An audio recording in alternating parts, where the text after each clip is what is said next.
everyone.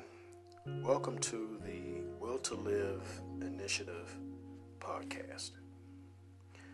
A new podcast where I investigate ongoing, unlawful, non-consensual experimentation on innocent men and women in the U.S. and possibly abroad. I am one of those people victimized by this atrocity, and now I am working hard to restore justice by sharing evidence and information in hopes of prompting a proper investigation. Join me in my fight and help raise awareness by tuning in and sharing this podcast with your family and friends. How do you even begin to tell a story like this? Where do you start? Sure, you start at the beginning, but because this is so new and different and unbelievable, you, the listener, have to be prepared for what you're about to learn. You have to understand certain fundamentals, certain basic principles, in order to understand what is and is not possible, so you can distinguish fact from fantasy. And also to help you overcome doubt and disbelief, which is a major roadblock to getting the help we need to overcome this whole thing.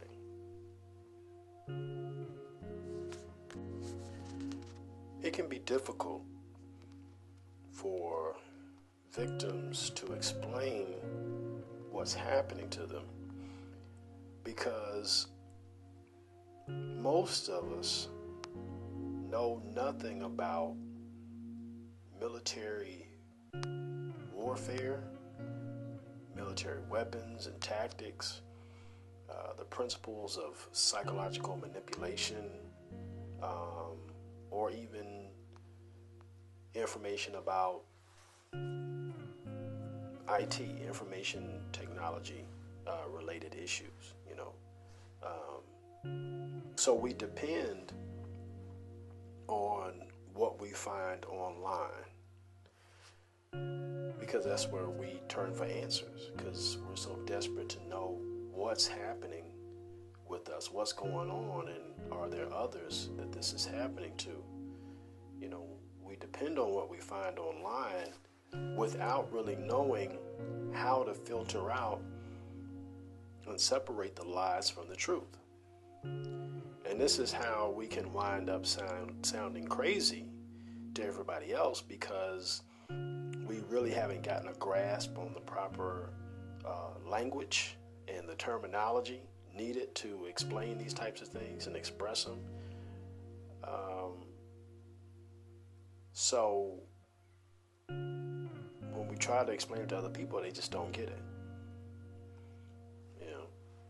Now, some people may say, well, you don't have any military experience, or, how do you understand those things? Well, luckily for me, I spent a number of years, studying, psychological topics dealing with the mind and with influence, dealing with perception, studying neuro-linguistic programming, reading a little bit about military warfare, but only in terms of looking at them as classic literature, like, The Art of War by Sun Tzu and things like that, and also information technology, IT. That's, that was a career for me for a good number of years. So I do have, a good understanding of certain principles when it comes to IT, and how things work, in addition to a lot of other things. So I was lucky in that regard because I knew certain basic things that would help me to gather the proper information. Now, there was still a lot I did not know, especially in relation to this. And even with the things that I already knew, I was studying them, for either business purposes or for my own personal knowledge, never to use them as tools of, counterintelligence or to try to battle an enemy. When you don't really look at it in that perspective or studying for that purpose, then you don't really know how to use them in that manner. So I've had to kind of pivot and start to, learn everything for a different purpose. And this has been going on for, 4 years, possibly longer. So I've had to spend a lot of time researching, investigating, studying. So the things that I talk about are either from my own experience or through my own investigation, in order to try to make sense of it for myself, and also so that I can try to make it make sense to you, the listener, so that you won't be lost when I'm trying to explain it, and so also so that we can get the proper help that we need in order to get this thing investigated properly. One thing I've learned is that no matter what facts or evidence you present, whether what you say is the truth or not, if someone doesn't care or is convinced that you're wrong, it doesn't matter what you say. Some people will only believe certain sources. They're determined to not believe you. Someone else could say the same exact thing that you say, and the person will be convinced. And there's not much you can do about that. And you may think that people don't understand, like in this case, and they don't. But they could if they wanted to.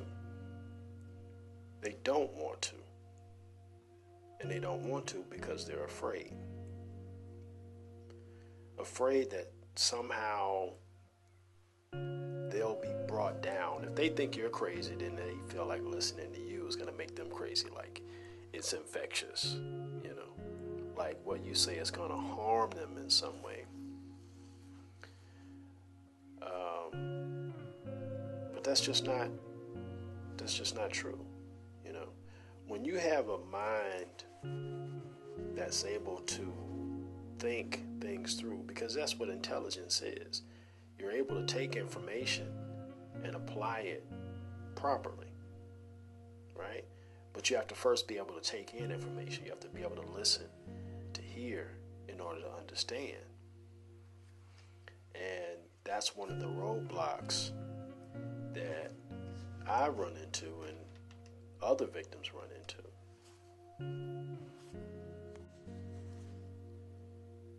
No one, with the exception of 2 close friends, believes what I'm telling them about this experiment.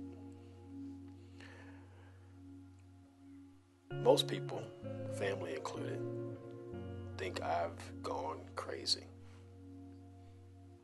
And that can be difficult because of how perception works.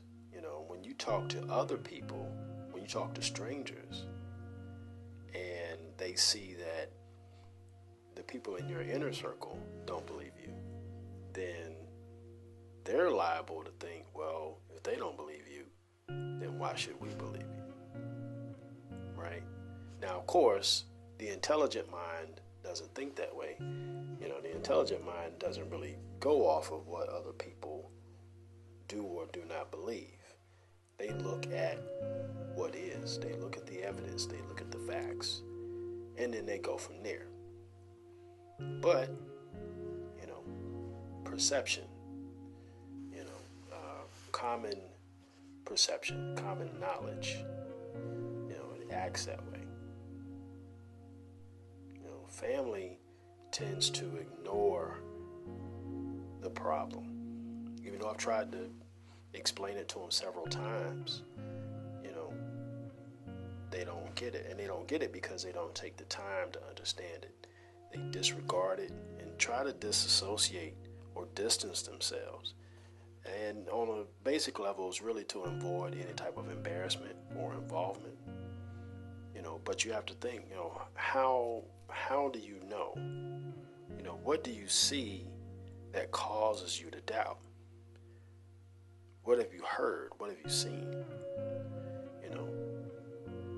Again, their failure to understand does not make them right.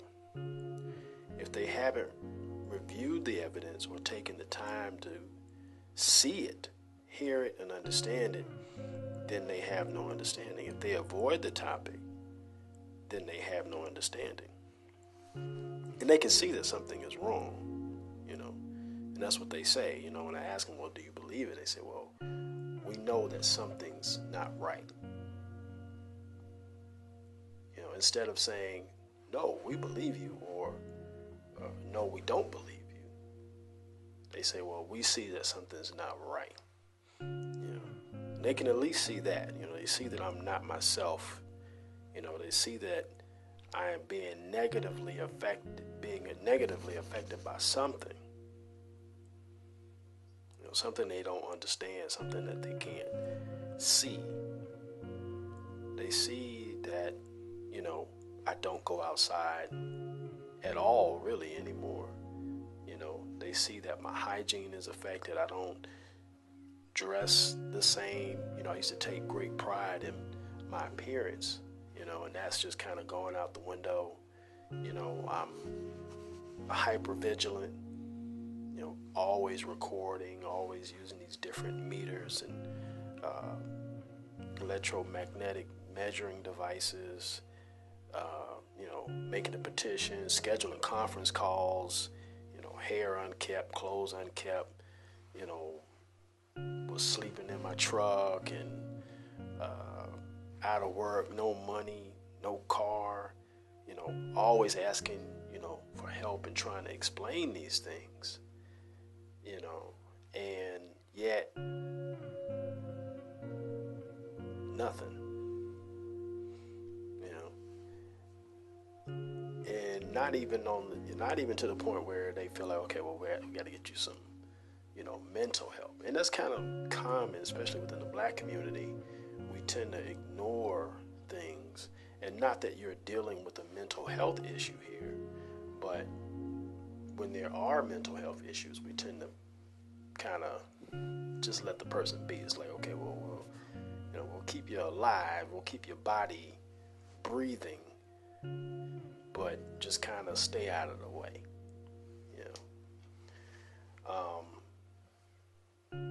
And that's what happens here. There's really little to no effort to understand. They don't ask questions or even say, hey, what can I do to help? And the same with friends, people that I never would have guessed in a million years that they would have left me hanging, because I wouldn't do that to them. I would at least on a very basic level try to understand. And I get it. It's something new. It's unheard of, and it sounds completely preposterous.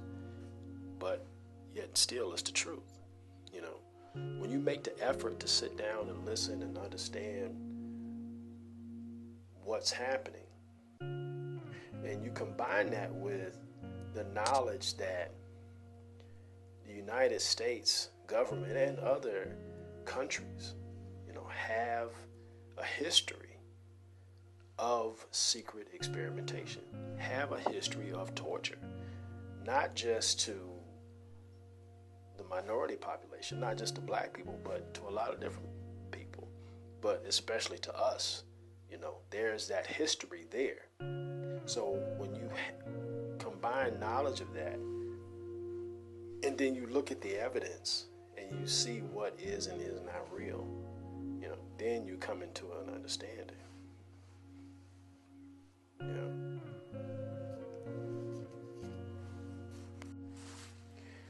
like I said, not just them, but no one really believes. And that's because there's really a lack of awareness, amongst the public. When you see shows like Dr. Phil, he's had a couple of people who've had similar experiences on his show, as well as if you look online, you'll see certain psychologists talking about it. And they talk about it in a way that they're basically saying it's not true. You're dealing with what they call psychogenic illness, or mass psychogenic illness. And that is basically where you have a phenomena that happens, and it triggers something in the people that are in a particular group or area. For instance, there was a school, I can't remember where this school was. It was in some other country where, there was a girl who started just having these laughing fits. And she would just laugh and laugh and laugh. It was uncontrollable. And then other girls, in the class, and then in the school, it just spread. And there was no real discernible reason for it. It just happened. So it's something that starts in the mind. It has very real physical effects. And because they don't know the cause or understand the cause, they just call it mass psychogenic illness and leave it at that. When they can't come up with an answer and they are too lazy to investigate, that's what they call it. And that's the same in this case. However, the difference between this and that is you can actually measure the effects and determine the cause of what's happening. Now, government officials have not said a word about civilian casualties. Okay? They haven't said that civilians are affected. They haven't said civilians aren't affected. But for psychologists and journalists and other quote-unquote so-called professionals to come out and say, it's not something that's real, it's not something that's really happening. Well, if a proper, thorough investigation hasn't been conducted, then how can you say that it's not true? How can you say it's not real? Why say that? There can only be two possible explanations as to why they would say such a thing.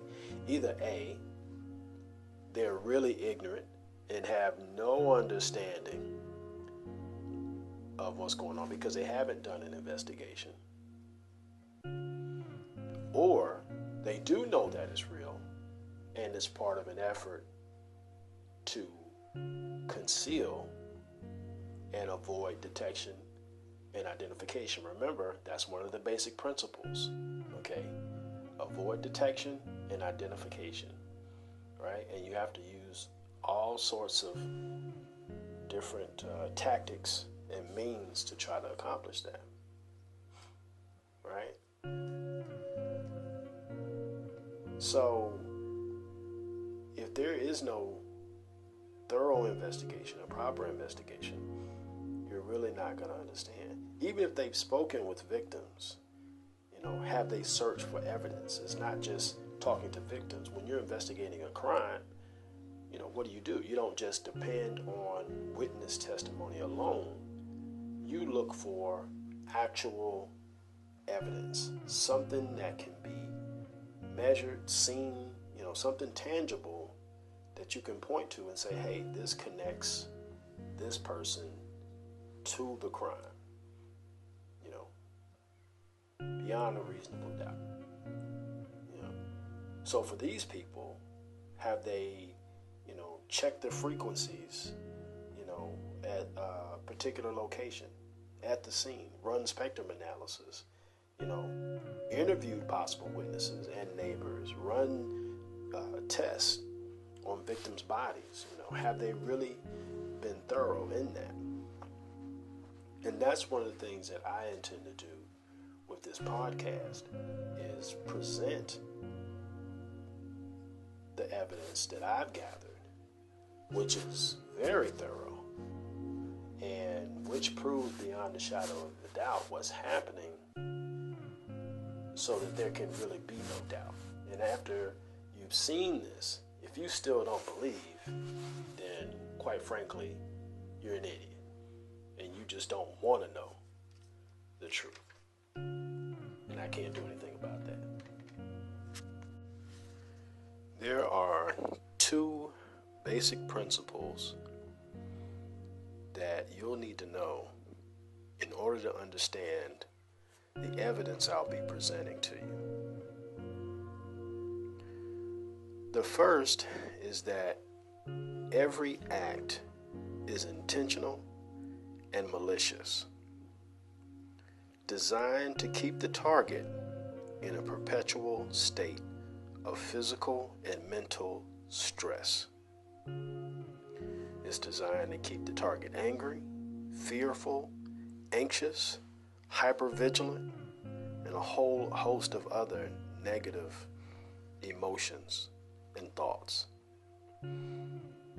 along with constant physical pain of the singeing and searing heat and blunt force trauma that these weapons give to the body and mind of the target. The second thing is that everything is centered around the agent and informant avoiding being detected and identified. Everything is done to affect the target while avoiding getting caught. Everything is done in patterns that are tailored specifically to the target and that only the target will recognize. This is how gaslighting works, okay? When a perpetrator or a bad actor will commit certain acts or take certain action that is so subtle,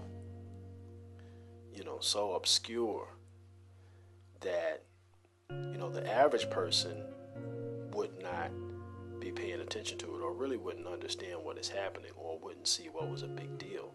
But to the target, it's something completely different. It does mean something, and it does have a negative effect. And for the people who don't understand that, then that's how you wind up, looking quote unquote crazy. And that's not something that's just specific to what I and other victims of electromagnetic attacks are experiencing, but it's something that a lot of other victims experience, especially in domestic violence situations, or in what's called workplace mobbing and a lot of other different things. But keep those two basic principles in mind, and then you will have an understanding of the evidence that's presented, and you'll be able to look at it through that lens or those lenses, and that will help you to understand it better. Okay, so principle 1, keep the target in a perpetual state of physical and mental stress. 2, avoid detection and identification. Okay, remember those two things, and you'll understand how it works.